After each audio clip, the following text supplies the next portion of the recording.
Hello everyone. जो game आपण आत्ता बघणार होतो 2023 साली झालेला युरोपियन टीम चॅम्पियनशिप मधला सामना आहे. खेळणाऱ्या खेळाडू आहेत पांढऱ्या बाजूला स्टॅव्रोला आणि काळ्या बाजूला नटालिया. आता यांच्या आडनावांचे उच्चार कसे करायचे मला खरंच माहित नाही, पण हा एक अतिशय अमेझिंग गेम आहे आणि सध्या हा गेम खूप गाजतोय. या डावात नेमकं काय झालं ते आपण बघू. डावाची सुरुवात पांढऱ्या खेळाडूने केली E4, उत्तर आले C5. तर ही सिसिलियन डिफेन्स ओपनिंग आहे, आपल्या सर्वांना माहित आहे.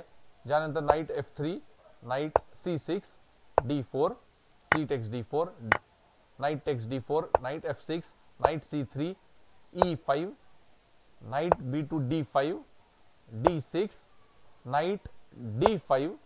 तुम्ही जर बघितलं तर आता पांढरी खेळाडू जी आहे ती E4 हे प्यादं सॅक्रिफाईस करायला तयार झालेली आहे. पण त्याच्याने प्रॉब्लेम एक असा होऊ शकतो की दोन्ही नाईट्स जे आहेत ते आता C5 हा जो स्क्वेअर आहे, सॉरी C7 हा जो स्क्वेअर आहे त्यावरती अटॅक करतायत आणि त्यामुळे काळ्या खेळाडूला जास्त प्रॉब्लेम फेस करायला लागू शकतो.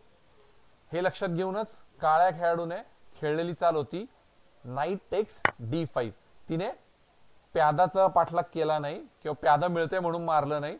तिने पहिल्यांदा जे नाईट डेंजरस पद्धतीने पुढे आले होते त्यातला एक नाईट एक्सचेंज केलेला आहे. ज्यानंतर E takes D5, knight E7, C4, knight G6, queen A4. या चालीनंतर तुमच्या लक्षात येईल की डिस्कवर्ड अटॅक होऊ शकतो, म्हणून bishop D7, queen B4, bishop F5, queen A4, bishop D7, queen B4, bishop F5, H4.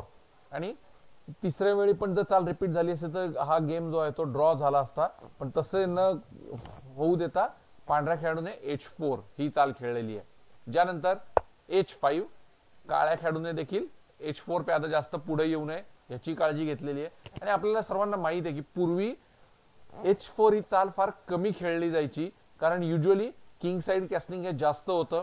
H4 H5 या चाली फारशा खेळल्या जायच्या नाहीत.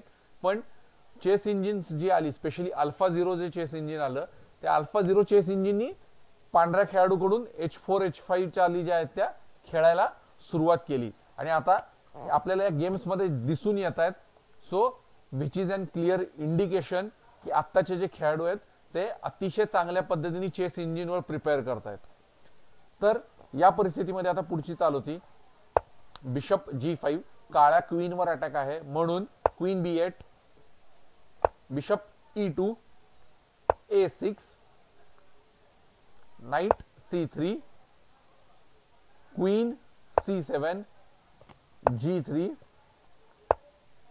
Bishop E7, bishop E3. आणि बिशप E3 ही चाल खेळून बिशप एक्सचेंज केलेले नाहीयेत, तर पांढऱ्या खेळाडूने मटेरियल जे आहे ते बोर्डवरती ठेवण्यासाठी प्रेफरन्स दिलेला आहे. या परिस्थितीमध्ये आता पुढची चाल होती E4. काळ्या खेळाडूने E4 चाल खेळली आणि ज्याला पांढऱ्या खेळाडूने उत्तर दिले कॅसलिंग. काळ्या खेळाडूने देखील कॅसलिंग केले. तुम्ही जर बघितलं तर आता H5 या प्यादाला कोणाचाही सपोर्ट नाहीये, म्हणून बिशप टेक्स H5 ही चाल खेळलेली आहे. ही जी परिस्थिती आहे इथे काळ्या खेळाडूने आपलं प्याद जे आहे ते सॅक्रिफाईस केलेलं आहे, कारण काही वेळा डाव पुढे बदलल्यानंतर H कॉलम मधून काळा हत्ती जो आहे तो अटॅक करू शकतो. आता या परिस्थितीमध्ये पांढऱ्या खेळाडूने बिशप टेक्स H5 ही चाल खेळली, ज्याला काळ्या खेळाडूचं उत्तर होतं नाईट E5. आणि नाईट E5 एक अतिशय महत्वाची आणि खरंच चांगली चाल आहे. तुमच्या लक्षात आलं असेल की नाईट E5 नंतर अतिशय महत्वाचे स्क्वेअर जे तो हा नाईट कव्हर करतोय, त्याच्यामुळे पांढरा खेळाडू जो आहे तो त्याचे पीसेस डेव्हलप होण्यासाठी वेळ लागू शकतो आणि बिशप जो आहे तो काहीसा तुम्ही बघितलं तर एका साईडला अडकलेला आहे. त्याचे महत्वाचे स्क्वेअर जे आहेत ते घोड्याने आणि प्यादाने कव्हर केलेले आहेत. मग या परिस्थितीमध्ये आता पांढऱ्या खेळाडूची चाल होती बिशप D4. त्याने लगेचच त्या नाईटवर अटॅक केला, पण काळ्या खेळाडूची चाल होती नाईट D3, क्वीन B3, कारण नाईटचा अटॅक हा क्वीनवर होता म्हणून क्वीन B3.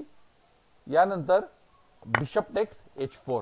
काळ्या खेळाडूने आपलं बिशप जो आहे तो सॅक्रिफाईस करण्याचा प्लॅन केलेला आहे किंवा ठरवलेला आहे, पण ते करत असताना तिने ही काळजी घेतलेली आहे की बिशप अशा पद्धतीने सॅक्रिफाईस करायचा की पांढऱ्या खेळाडूचं कॅसल जे आहे ते ब्रेक होईल.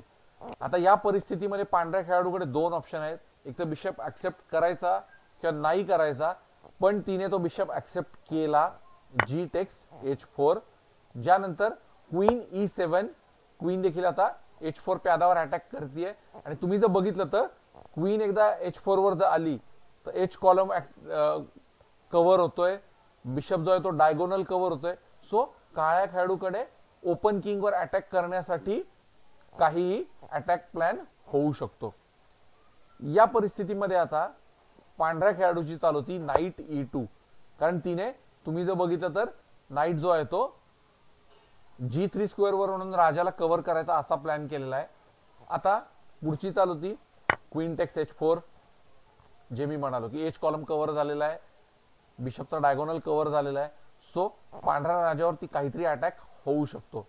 आता तुम्ही जर बघितलं तर पांढरा बिशप सुद्धा अंडर अटॅक आहे आणि पांढऱ्या बिशपसाठी मात्र तुमच्या लक्षात येईल की एकही सेफ स्क्वेअर अवेलेबल नाहीये. बिशपचे सगळे स्क्वेअर जे आहेत ते कव्हर झालेले आहेत. सो राजावरही अटॅक व्हायला नाही पाहिजे, बिशपही प्रोटेक्ट झाला पाहिजे. दोन्हीची एकच चाल आहे नाईट G3, बिशपला सपोर्ट केलेला आहे. या परिस्थितीमध्ये आता काळ्या खेळाडूची पुढची चाल होती नाईट F4. तुम्ही जर बघितलं तर आता अटॅक होऊ शकतात, पांढऱ्या राजावरती भयंकर अटॅक होऊ शकतो, कारण एक एक करत आता 3 पीसेस जे आहेत ते पांढऱ्या राजाच्या अवतीभोवती गोळा झालेले आहेत. या परिस्थितीमध्ये आता तुम्ही जर बघितलं तर पुढची चाल होती नाईट टेक्स F5. पहिल्यांदा बिशप मारलेला आहे आणि पांढरी खेळाडू जी आहे ती नाईट एक्सचेंजेस करण्यासाठी तयार झालेली आहे. काळ्या खेळाडूने हे ऍक्सेप्ट केलं आणि खेळलेली चाल होती क्वीन टेक्स H5. आणि आता जर तुम्ही परिस्थिती बघितली तर या परिस्थितीमध्ये तुमच्या लक्षात येईल की पांढऱ्या राजावर अजूनही अटॅक होऊ शकतो. त्याच वेळी काळी खेळाडू जी आहे ती नाईट मारू शकते आणि एक एक करत मगासारखी परिस्थिती होईल की जिथे तुमच्या लक्षात येईल की काळ्या खेळाडूकडे एक पीस डेफिनेटली कमी आहे, पण पांढरा राजा पूर्णपणे ओपन आहे. आणि जर काही एक्सचेंजेस झाले किंवा जर काही मागे पुढे चाली झाल्या तर सगळ्यात महत्वाचं म्हणजे F आणि G या कॉलमवरची प्यादी जी आहेत ती पुढे यायला सुरुवात होईल आणि देन एकटं F कॉलमवरचं जे प्याद आहे ते एकटं या 3 कनेक्टेड प्यादांना रोखू शकणार नाही. सो गेम मध्ये लगेचच चेकमेट होईल किंवा लगेचच फार मटेरियल लॉस होईल असं मुळीच नाहीये, पण 3 प्यादी जर पुढे आली तर डेफिनेटली पांढऱ्या खेळाडूला प्रॉब्लेम होऊ शकतो. सो या सर्व परिस्थितीमध्ये पांढऱ्या खेळाडूने एक अतिशय अमेझिंग चाल या मोमेंटला खेळली. तिने सर्व काही कॅल्क्युलेशन व्यवस्थित केली होती आणि ही जी चाल आहे या चालीमुळे हा डाव आता सध्या खूप गाजतोय.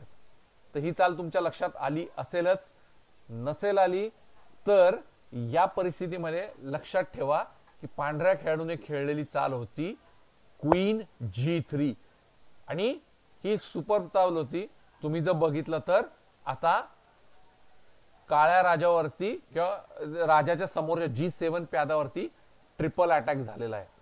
आणि या परिस्थितीमध्ये काय होईल तर या परिस्थितीमध्ये तुमच्या लक्षात आलं असेल की काळी खेळाडू जी आहे ती नाईट मारू शकत नाही, कारण जर नाईट मारला तर फारच मोठा ब्लंडर होईल.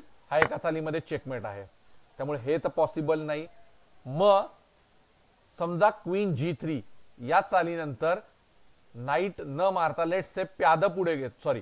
प्याद जर पुढे घेतलं तर आता प्रॉब्लेम असा आहे की या परिस्थितीमध्ये परत पांढरी खेळाडू नाईट मारू शकते. आणि आता तुम्ही जर बघितलं तर प्यादाने तर घोडा मारणं शक्य नाही, कारण कॉलमही ओपन होईल, डायगोनलही ओपन आहे. लेट्स से प्यादाने मारलं तर सिम्पली हा अशा पद्धतीचा चेक तुम्हाला बघायला मिळेल. राजा कुठेही जाऊ शकत नाही कारण सॉरी बिशपने याच्यात डायगोनल कव्हर केलेला आहे आणि त्याच्यामुळे मोस्ट प्रॉबब्ली या परिस्थितीमध्ये क्वीनच मध्ये येईल. ज्यानंतर क्वीन एक्सचेंज जरी झाली तरीही आता तुमच्या लक्षात येईल की बोर्डवरती क्वीन्स नाही आहेत. येस, 3 कनेक्टेड प्यादी पुढे येत आहेत, पण आता क्वीन्स बोर्डवर नसल्यामुळे बिशप आणि प्यादा मिळून या 3 प्यादांना अडवू शकतात. किंवा अजून तो तुम्ही काही प्रयत्न करून बघा. क्वीन G3 नंतर जर समजा प्यादा पुढे घेतलं आणि हे असं व्हेरिएशन बघायला मिळालं तरीही हे तर व्हेरिएशन डेफिनेटली पांढऱ्या खेळाडूच्या जास्त फायद्याचं आहे. इथे हा राजा जो आहे तो दोन्ही राजे ओपन जरी असले तरीही बिशपचा डायगोनल ऍक्टिव्ह असल्यामुळे डेफिनेटली या परिस्थितीमध्ये तुमच्या लक्षात येईल की पांढरा खेळाडू किंवा पांढरी खेळाडू ही जास्त बेटर पोझिशन मध्ये आहे. सो सगळ्यांच्या हे लक्षात आलं असेल की क्वीन G3 ही पांढऱ्या खेळाडूसाठी एक अतिशय महत्वाची चाल होती, जिच्यामुळे पांढऱ्या खेळाडूने आता काळ्या खेळाडूवर सगळा अटॅक केलेला आहे. पण या चालीची एक मोठी किंमतही चुकवावी लागते आणि ती किंमत होती ती म्हणजे नाईट E2 चेक. तुम्ही जर बघितलं तर क्वीन G3 एक अमेझिंग चाल तर आपण म्हटलोच, पण ती खेळल्यानंतर आता काळ्या खेळाडूने नाईट E2 चेक करून किंग, क्वीन आणि बिशप असं तिन्ही जो आहे ज्याला रॉयल फोर्क म्हणतात, रॉयल फोर्क मध्ये क्वीन आणि किंग असतातच, सो त्यांना तो फोर्क बसलेला आहे. पण या परिस्थितीमध्ये आता पांढऱ्या खेळाडूची पुढची चाल होती किंग G2. तिने सिम्पली स्वतःची क्वीन जी आहे ती सॅक्रिफाईस करायला ती रेडी झालेली आहे. का तर आता आपल्याला बघायला मिळेलच नाईट टेक्स G3. आता लगेचच तुम्ही जर बघितलं तर प्यादाने नाईट मारायची काही घाई केलेली नाही, खेळलेली चाल होती. Night E7 check. कंपल्सरी काळा राजा जो आहे तो आता H कॉलम मध्ये आलेला आहे, किंग H7 आणि आता सिम्पली F टेक्स G3. आता तुमच्या लक्षात आलं असेल की काळा राजा जो आहे तो H कॉलम मध्ये आल्यामुळे आता हत्ती जो आहे तो H कॉलम मध्ये 100% येणार आणि क्वीन खरं पाहिलं तर फारशी कुठेही जाऊ शकत नाही किंवा एखाद दुसरा चेक देऊ शकते. पण या परिस्थितीत लेट्स से चेक दिला पण अगेन हत्ती मध्ये येईल आणि तुमच्या लक्षात येईल की क्वीन आता इथं काहीच करू शकत नाही. आणि समजा काही चुकीची चाल खेळली, लेट्स से आता प्यादा मिळते म्हणून मारलं तर हा तर मोठा ब्लंडर होईल. हा अशा प्रकारचा डायरेक्ट चेकमेट तुम्हाला बघायला मिळेल. सो क्वीन जी आहे ती पांढऱ्या राजाला चेक नक्की देऊ शकते, पण चेक दिल्यानंतर एकदा हत्ती मध्ये येईल आणि त्यानंतर मात्र क्वीन कडे चुकीची चाल खेळण्याचा ऑप्शनच नाहीये, कारण इथे काळा राजा जो आहे तो चेकमेट होण्याच्या तयारीत आहे. सो कंपल्सरी परत मागे जावं लागेल अँड देन अगेन हत्ती जो आहे तो H कॉलम मध्ये नक्की येईल. सो एनिवे काही झालं तरी हत्ती आहे तो H कॉलम मध्ये नक्की येणार आहे. म्हणूनच F टेक्स G3 या चालीनंतर आता काळ्या खेळाडूने हे ओळखलं होतं की आता क्वीन मारली जाणार हे नक्की आहे, म्हणून किंग H6, ज्यानंतर रूक H1,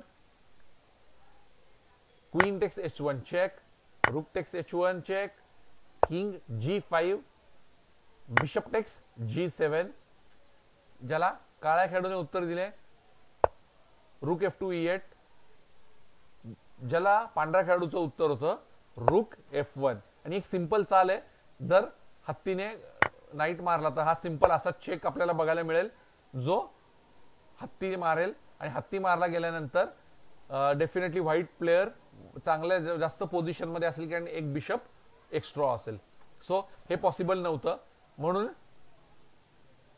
रूक F1 नंतर रूकने नाईट न मारता E3 ही चाल काळ्या खेळाडूने खेळली. ज्यानंतर बिशप F6 चेक आणि ही चाल खेळल्यानंतर काळ्या खेळाडूने आपली हार मान्य केली, कारण बिशप F6 चेक ही चाल खेळल्यानंतर आता 2 चालींमध्ये चेकमेट आहे. त्या 2 चाली अशा आहेत की किंग H5, रूक H1 चेक, किंग G4, रुक H4 आणि हा चेकमेट आहे. सो तुम्ही जर बघितलं तर अशा पद्धतीने चेकमेट झाला असता. म्हणून बिशप F6 चेक ही चाल खेळल्यानंतर काळ्या खेळाडूने आपली हार मान्य केली आणि हा एक अतिशय अमेझिंग गेम ज्याच्यामध्ये पांढऱ्या खेळाडूने आपली क्वीन सॅक्रिफाईस केली. क्वीन टेक्स H5 या चालीनंतर पांढऱ्या खेळाडूने ही विनिंग मूव खेळली क्वीन G3.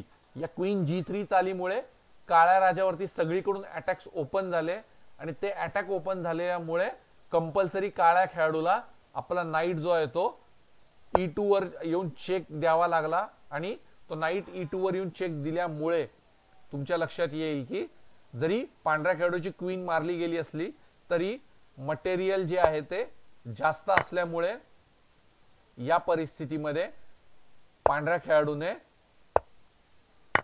हे अशी पोझिशन बोर्डवरती आणली जिथे जरी मटेरियल हे काळ्या खेळाडूकडे जरी क्वीन असली तरी तुमच्या लक्षात येईल की हत्ती जे आहेत ते पूर्णपणे त्या ब्लॉक झाले.